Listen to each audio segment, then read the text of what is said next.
This is the Norris Group's Real Estate Investor Radio Show, the award-winning show dedicated to thought leaders shaping the real estate industry and local experts revealing their insider tips to succeed in an ever-changing real estate market. Hosted by author, investor, and hard money lender, Bruce Norris. Hi, thanks for joining us. My name is Bruce Norris, and today our special guests are Matt MacFarland and Amanda Hahn with Keystone CPA.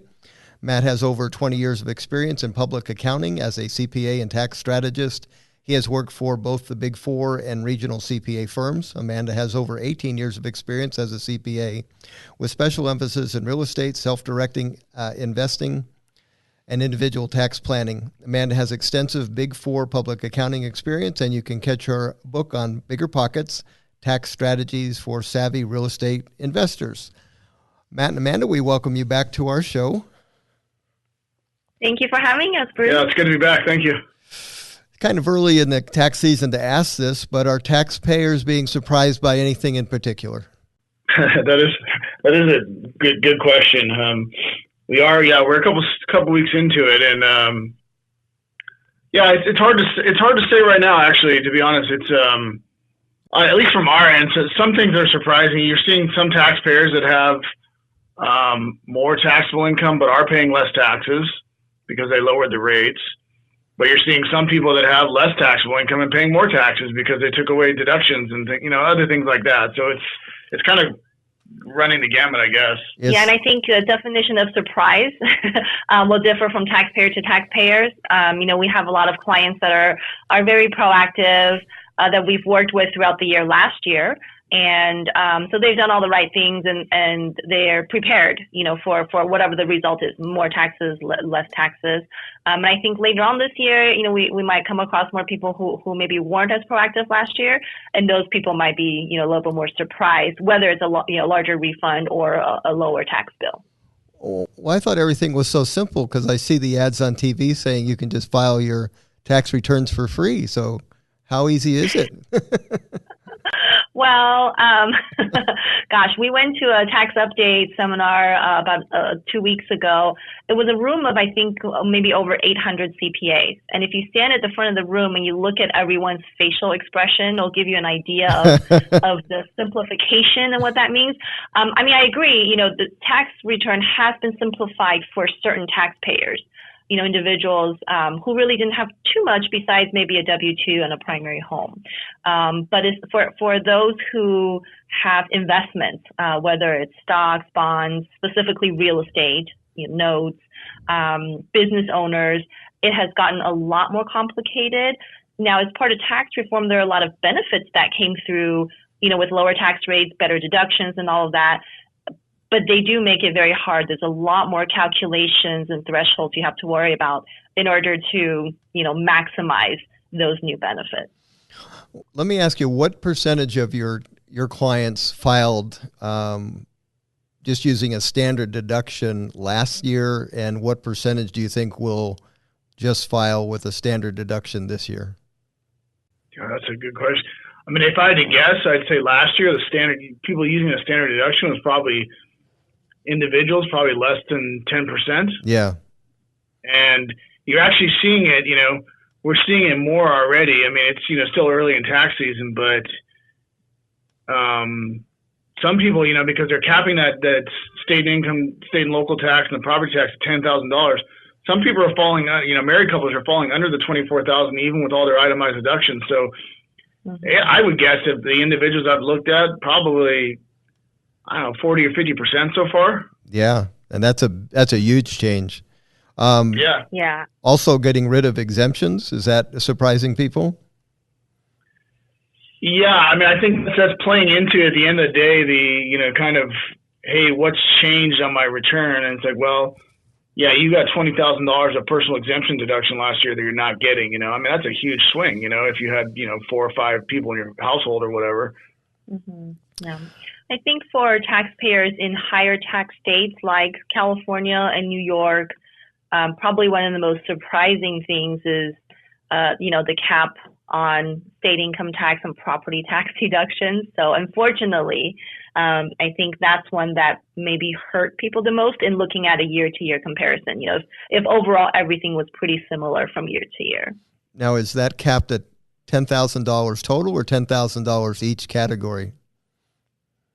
It's $10,000 combined for state and local taxes plus property taxes on your primary residence.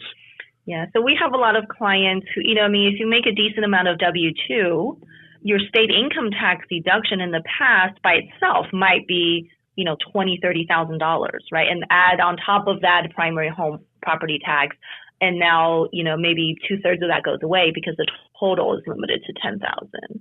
So even though the tax, the brackets and the rates are theoretically lower, but the removal of the deductions, it's hard to kind of gauge, from person to person, whether someone ends up owing a little bit more or getting a higher refund as a result. Yeah, I'm cringing as you're saying this, just honestly, just thinking about it. I haven't filed the tax return, but I'm prepared for those changes, but there is a big change because what about second residences as far as property tax? What do you do with that?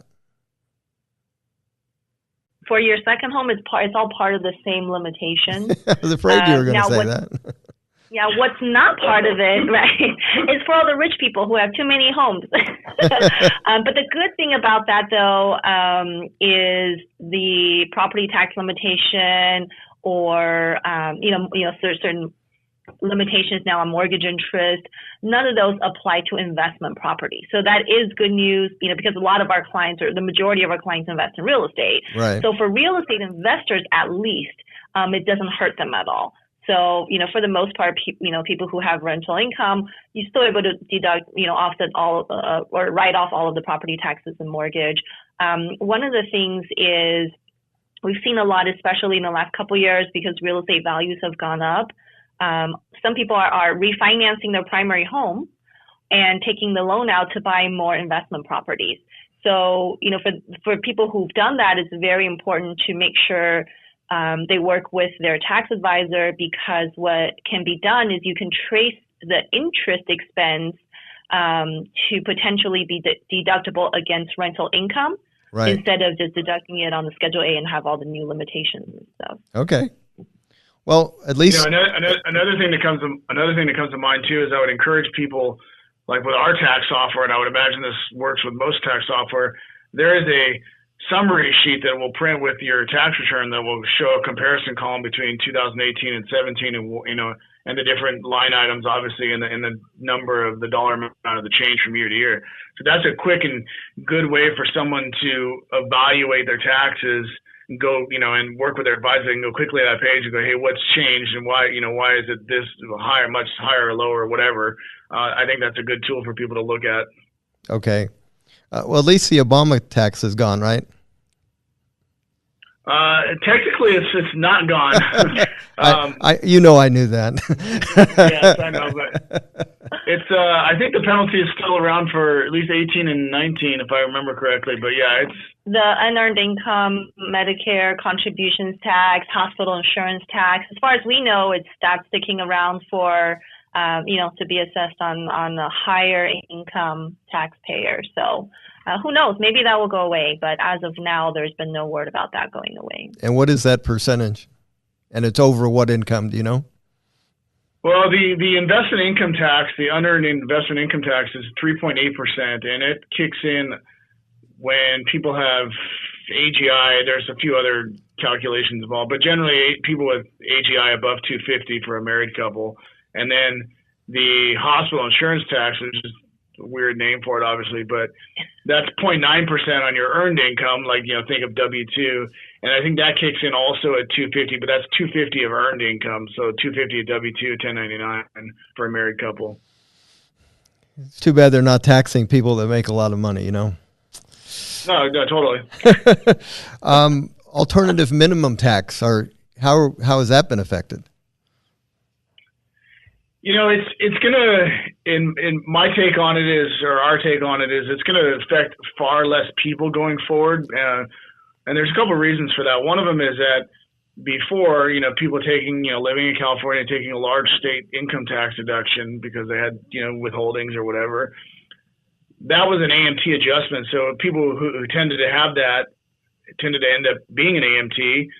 But remember now, we just talked about that people are going to have far less of a state income tax deduction going forward. So the flip side of that is probably going to push less people into AMT. But then they've also raised kind of the ceilings or, income limitations before AMT kicks in. So, where if I can't even guess what the percentage of our clients that had AMT last year, but if it was 50%, let's say, I would guess it's probably going to be down to like 20% or less than that this year if I had to guess. Okay. Probably the biggest topic this year will be the new 20% tax break for small businesses. So what types of businesses are qualified? Well, with respect to the 20% tax break, the majority of active businesses fall within the definition for qualification. So those include, manufacturing companies, sales companies, maybe physicians, accountants. In the real estate side, most real estate types of income would qualify. Real estate commissions, brokerage income, fix and flip, wholesale, rentals, kind of a gray one we'll talk about in a minute. The only thing that does not qualify in the real estate realm is, unfortunately, interest income. So if someone's a passive note, I know, I'm sorry I have to say that. If someone's running like a trustee company or something. Yeah. So with respect to interest, if someone is a passive note investor, they're not in the business of investing in notes, where it just shows up as interest, just like, interest from Bank of America, for example. Those are actually considered investments, so not eligible. But most types of, active income, again, fall within the definition. Now, beyond that, there's a lot of different rules and thresholds, and, certain types of income are better for the deduction. If you happen to fall in the definition of a service business, then it's a little bit harder to get the qualification. So unfortunately, service providers include, medical professionals, attorneys, and your local friendly CPA.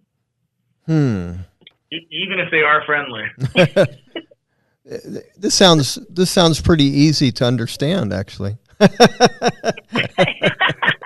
Exactly. They've totally simplified the tax return process. Yeah, so it's interesting because when this first came out, I think everyone was under the assumption that rental income would qualify for this 20% tax break. And then they came out with some, kind of weird wording where then no one was sure. And a lot of people thought, well, I guess rental income does not qualify. It's more of an investment than active income. And so most recently, I think maybe 3-4 weeks ago, the IRS actually came out with some more guidance. And what they released was what they consider safe harbor rules. Safe harbor rules just meaning if you meet these criteria, then your rental income fall within the definition of, an income that's eligible for the 20% flow-through calculation. Now, it doesn't mean if you don't meet safe harbor, you're automatically not eligible. Right? You still could be eligible under different ways to try to qualify. So that was really great, that at least they provided some guidance so that we know, right now in preparing 2018 tax returns, to see if there's something we can rely on to figure out whether that rental income could be eligible for the tax break. Okay, well, you get all that? Yeah, well, no, I'm about to ask more. So, what are the rules? How do I have what does qualify, and how do I have what doesn't? What's the difference? Well, so one of the types of rental income we know for a fact it does not qualify is income from triple net leases. Interesting. Wow. So for some reason, the IRS or Congress, they've decided that doesn't qualify as quote unquote a trade or business. You're just you're kind of, I guess, too passive or whatever. Yeah, and the other one is a property that was used also as your home during any part of the year. Okay. So I guess it'd be turning a primary home into a rental part of the year. Or renting out a part of the room. Yeah, renting out on Airbnb or something like that. So those are the two. In terms of safe harbor, they just have a couple bullet points one that you have to show at least 250 hours of rental service activities for your real estate quote unquote business. You're supposed to be keeping records and documents of these hours, that, these 250 hours. You're supposed to have separate books and records for the rental activities. And also you do have to attach a signed statement to the tax return indicating that you meet all these safe harbor requirements. So, and one of the things they said, the signature is supposed to be signed under penalties and perjury. Which we've heard, no that's pressure. kind of an overkill. Yeah. Yeah. Well, it's kind of an overkill because everybody signs their tax return already, right? Indicating everything on there is accurate. So this is just probably a scare tactic that they're telling you. Now you're under. It was my understanding that those 250 hours don't have to be your time. It can be, like, if you have a property manager, is that included in the 250? Yeah. Exactly. And that's another area of confusion, right? So in the past, when we talk about, real estate professional or something like that, it always had to be your time. They wanted to see that the taxpayer is actively involved. So one of the great things about Safe Harbor rule is the 250, they've said it doesn't have to be your time. It could be people you hire. So property managers, contractors, and things like that. But, practically speaking, and what does that mean? Does it mean that now we have to request time logs from all of our property managers? And, the guy that's coming to do a rehab, we need a time log from them. So that part is going to be confusing. Not sure how they would enforce, this type of a requirement. Okay, let me raise the bar. This is fun. So I have a partnership that derives its income by having rentals. So at the end of the year, the partnership has engaged all of the players that you're talking about, property manager, repair people, and all that. And at the end of the year, the limited partner gets a check for their share. Is that considered a small business? So potentially, but keep in mind that when the way this is, regardless of what happens at the partnership level, this all is decided at the partner level when you file your 1040 return. So these tests, one of the cool things about the safe harbor is they allow you to, quote unquote, group your rental activities so that you don't necessarily have to spend 250 hours on each property. It could be 250 hours combined for all your groupings, right? Yeah, of course. So you could be grouping your 3 rentals you own personally and your hours you spend on this partnership. So it can count, but you need to still meet these requirements that Amanda was just talking about. Yeah. Well, let's say you brought up a great point. Oh, go ahead. Go ahead, Bruce. I'm just going to say, you brought up a great point. Okay, go ahead. That, if we have a partnership and the partnership hires these people and these people spend 1,000 hours, I guess theoretically this limited partner is going to be allocated some of those hours, right? That's ridiculous. And how is it allocated? Who knows? Or if it's allocated, yeah. That's ridiculous. Honestly, that's just so silly. Okay, so if it would be too easy for them to just say rental properties qualify for the 20% pass-through deduction. That'll ensure you have a 1,500 person audience next year at the tax law education. Right.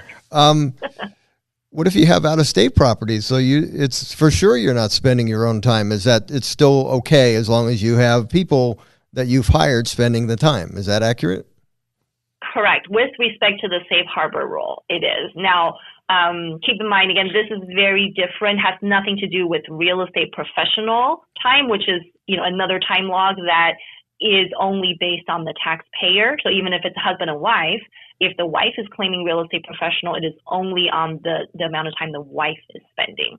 But safe harbor rule is different. So safe harbor does say, it's people you've hired as well. Does the business have to be in an entity or can it be sole proprietor? For all these various types of income, including rental real estate, it's irrelevant whether it's an illegal entity or held in the personal name. So for the most part, LLCs, partnerships, S corps, or sole proprietor really makes no difference. The one that's not eligible currently for the flow-through benefit are C corporations. Right. Okay. But you were asking earlier about surprises. I think that's still a kind of a surprise to most people. Most people think they have to have some sort of legal entity to take advantage of this, but we've been beating this drum for like a year, and it still seems like a lot of people don't necessarily I guess, know that or understand that it can just be, it can be a rental property on your personal name, or it can be a single member LLC or whatever, Do you know how many opinions you have of what this means and how different they are? I'm sure you do. That's what's funny. I mean, you have to have someone you trust, and they actually need to know, because there's a lot of different opinions. Because I just read one this morning, and that was interesting, because they're talking about you have to have an entity, and I was thinking that's probably not true. Yeah, and I think it's in a lot of tax situations, tax law is open to interpretation, just like legal stuff. So if you pose the same scenario to 3 CPAs or 3 attorneys, it's possible you might get 3 completely different answers in a regular world. And of course, in today, where on a weekly basis, we're seeing new detailed and new information from the IRS to define, further define every term that they've used. So yeah, I think it's natural that, we do see a lot of differing opinions. I mean, even again, back when the question of does rental income qualify for the 20% tax break, there were people that were very strongly of the opinion it definitely did not. And then we were of the opinion that it definitely did. So I guess neither of us were actually correct, because it could be or it could not be. It's interesting that trust deed income doesn't qualify, because there are now people with money that definitely do it themselves. It's not passive at all. They're loaning their own money. Yeah, I think it just depends on, and I wouldn't say it never qualifies, to clarify, it depends on how you are reporting the income. So we do have clients who are note investors. That is their active business. So they've reported that as ordinary income, or Schedule C income. They pay self-employment taxes on it, but it allows them to lower the tax by funding retirement accounts, for example. Right? Because like you said, that's not passive. That's their business. Okay, interesting. So that would qualify. Okay. But if it's just like, well, I got a few notes here and there, I'm treating it as a passive investment, then it would not qualify. Okay. What's the maximum allowable income levels? For the 20%? Yes. Uh-huh. So there's anyone under, like a married couple, anyone under $315,000 of taxable income, there's no kind of limitations or separate calculations you need to worry about. You're kind of, your 20% pass-through is going to be 20% of your, the business income or your taxable income, whatever's lower. But then once you get past 315 as a married couple, there's more calculations that get involved and looking at the types of businesses you have. And then once they get to $415,000 for service type businesses, that break totally goes away. So accountants who make more than $415,000 are not going to get to take advantage of this at all, where maybe they get some of it if they fall between 315 and 415, if that makes sense. Mm-hmm. Yeah, but if you're not in the service business and you're married, combined income is over 415, then you will still get, a reduced benefit essentially. Okay, now that I didn't know. So it doesn't all go away just because your income exceeds a certain level. Correct. If you're not in the service business. And, it's possible for someone to have, different types of business, right? So for us, for example, we have real estate income. And then we have the CPA firm, which is service-based income. So you can already see the complication of, okay, now there's two different defined incomes with 2 different calculations. I'm glad they simplify things and that people can file their tax return for free. This is great. Yeah, as long as you understand it, that's a good thing. Just use a postcard. Jeez. As you know, we're going to be doing a lot of 1031 exchanges. And we only have a minute left, so it's really not a fair question. But anything that you would warn people to look out for doing 1031 exchanges? No, I think 1031s are still eligible. The big change is you can only do it with real property now. So before it was you could do it with the personal property of an apartment building or a car or something. That's not out there anymore. But yeah, I would just say, we've seen a market, currently at least it's a seller's market. So a lot of clients are, pushed down to the deadline in terms of identifying replacement properties. Yes. So the earlier you start shopping for replacement, maybe even before selling, the better it is. So you're not under the gun. That's one thing that's nice about construction exchanges is that you've already earmarked what it is you're going to get. Right. Yeah. Yeah. I mean, because those time frames come around pretty quickly. Yes, they do. All right. We are out of time. Matt and Amanda, thanks so much for joining us. And I guess we'll see you in Florida too. All right. Thanks, Bruce. Okay. Good, Bruce. Thanks. All right. See you guys later. Have a great day. The Norris Group originates and services loans in California and Florida under California DRE License 012-19911, Florida Mortgage Lender License 1577, and NMLS License 1623669. For more information on hard money lending, go to thenorrisgroup.com and click the Hard Money tab. For more information on hard money loans and upcoming events with the Norris Group, check out thenorrisgroup.com. For information on passive investing with trust deeds, visit tngtrustdeeds.com.